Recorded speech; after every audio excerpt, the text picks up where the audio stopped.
নমস্কার। আজকে আমি এসেছি নামপাড়া। এই নামপাড়াতে যে আমাদের আজকে নতুন এমএলএ সাহেব আসছেন, এই এমএলএ সাহেবের আমাদের যে কথোপকথন হবে, আমার সাথে এমএলএ সাহেবের হয়ে এখানে নামপাড়াতে রয়েছি। আমার সাথে প্রসন্নাস রয়েছে। প্রসন্নাসকে আমি ধন্যবাদ জানিয়ে প্রথমে আমন্ত্রণ জানাচ্ছি। এবং কিছু আজকে এমএলএ সাহেব আসছে আজকে কী উদ্দেশ্যে আসছে এবং আমাদের শুভেন্দু অধিকারীর যে সরকার তারা চিন্তা ভাবনা করেছিলেন যে 50 টাকা দিয়ে কারো চলতে পারে না, তার জন্য প্রত্যেকটা দিন যাতে 100 টাকা করে মায়েদেরকে দেওয়া যায় তার ব্যবস্থা করেছিলেন। অন্নপূর্ণা যোজনার মাধ্যমে তাদের অ্যাকাউন্টে ডাইরেক্ট টাকা চলে আসছে। আপনারা যারা যারা ফর্ম ফিল আপ করেছেন 3 তারিখে অধিকাংশ লোকের অ্যাকাউন্টে 3000 আপলোড করতে পারবেন। আর অফলাইনে কি আছে, ভিডিও অফিস থেকে যারা আপলোড করে অনেক সময় টাইপিং এ মিস্টেক হয়, আর মিস্টেক থাকলে সেটা টাকা ঢুকে না। তো সেই জন্য আমরা অনলাইনটাকেও ব্যবহার করতে পারি। নিজের চোখে আমরা দেখতে পাবো যে আমি কি কি ডাটা আপলোড করলাম, আমার স্ক্রিন ঠিক আছে কিনা, সেটাও আমরা সকলেই দেখতে পাবো। সেই জন্য সবাই আমরা যারা করিনি তারা সবাই অনলাইন করুন অথবা অফলাইন করুন। এখন সম্ভবত কিছুদিন টাকা ঢুকবেন না,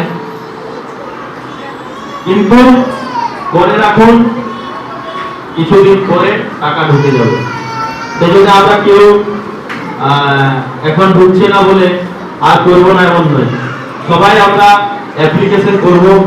আমাদের সংকল্প পত্রতে যা যা বলা ছিল সবগুলো আমাদের ধীরে ধীরে পূর্ণ হবে।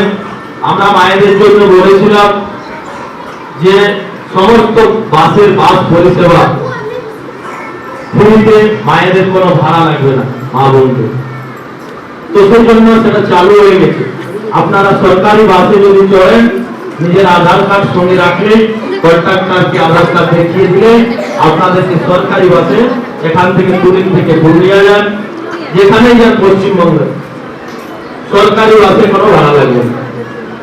আধার কার্ড দেখিয়ে দিলে বাসের কন্ট্রাক্টর আর কোনো ভাড়া নেবে না।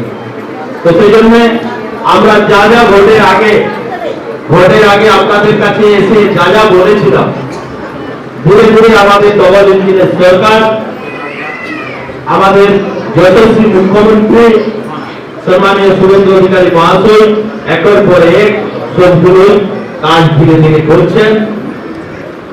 সেরকমই আমরা আরো বলেছিলাম যে পশ্চিমবঙ্গে আয়ুষ্মান ভারত প্রকল্প চালু করা হবে। লম্বা সময় ধরে পশ্চিমবঙ্গের মানুষ 5 লক্ষ টাকার যে চিকিৎসা ব্যবস্থা, সেই চিকিৎসা ব্যবস্থা থেকে বঞ্চিত রেখেছিল সরকার।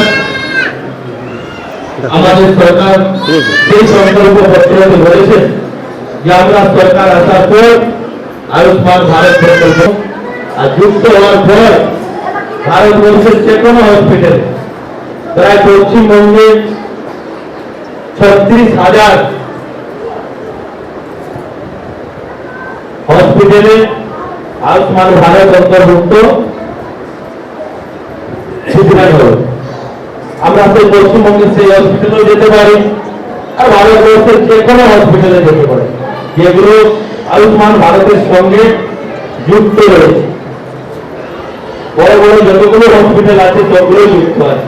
আমরা 5 লক্ষ টাকার চিকিৎসা ফিরিয়ে আমাদেরকে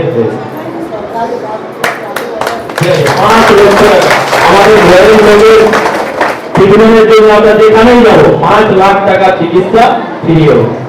সে কতই বড় অপারেশন হোক, ক্যান্সার হোক, অন্যান্য কোনো রোগ হোক, 5 লক্ষ টাকা আমাদেরকে সরকার ফ্রি ট্রিটমেন্টের ব্যবস্থা দেবে। আমরা সিএমসি ভেলোর যাই, ব্যাঙ্গালোরের নিমান্স যায়, ভুবনেশ্বর এমস যায়, দেওঘর এমস যায়, কল্যাণী এমস যায়, পিজি হসপিটাল যায় কলকাতা, যেখানেই যাবো, সিংপুর নার্সিং হোম গেলেও আমাদেরকে 5 লক্ষ টাকা ট্রিটমেন্ট ফ্রিতে দেব। আপনার ঘরের লোকের যার যে সমস্যা হবে সেজন্য এটাও চালু হচ্ছে। 100 ছিল পিএম বিশ্বকর্মা যোজনা অ্যাপ্লিকেশন, তো সেই পিএম বিশ্বকর্মা যোজনা অলরেডি ভারত সরকার চালু করার জন্য সিগন্যাল দিয়ে দিয়েছে, তার কাজ চলছে। কিছুদিনের মধ্যে 15 দিনের ট্রেনিং হবে। যারা আমরা হাতের কাজ জানি, 18টা ট্রেড ছিল, রাজমিস্ত্রি হোক, বাকি অন্যান্য 5 লক্ষ টাকা তাকে লোন দেবে। তার গ্যারান্টার থাকবে দেশের প্রধানমন্ত্রী। আপনি যদি সুদতে না পারেন সেই টাকা, দেন সেই দেশের প্রধানমন্ত্রীকে নোটিশ পাঠাবে। রাতে সবাই খেয়ে নিতে, সকালে পেট খারাপ হবে, কোন মানুষ হবে যাতে আসছে মানুষ চলে আসছে, এমন অবস্থা। এখন সবার মাথা খারাপ হয়ে গেছে। আমি প্রায় 100টা বুথ, যে বুথগুলোতে আমি ভোটের প্রচারে বা অন্যান্য কোনো কাজে যেতে পারিনি কোনো কারণবশত, সেখানে যাওয়ার চেষ্টা করছি।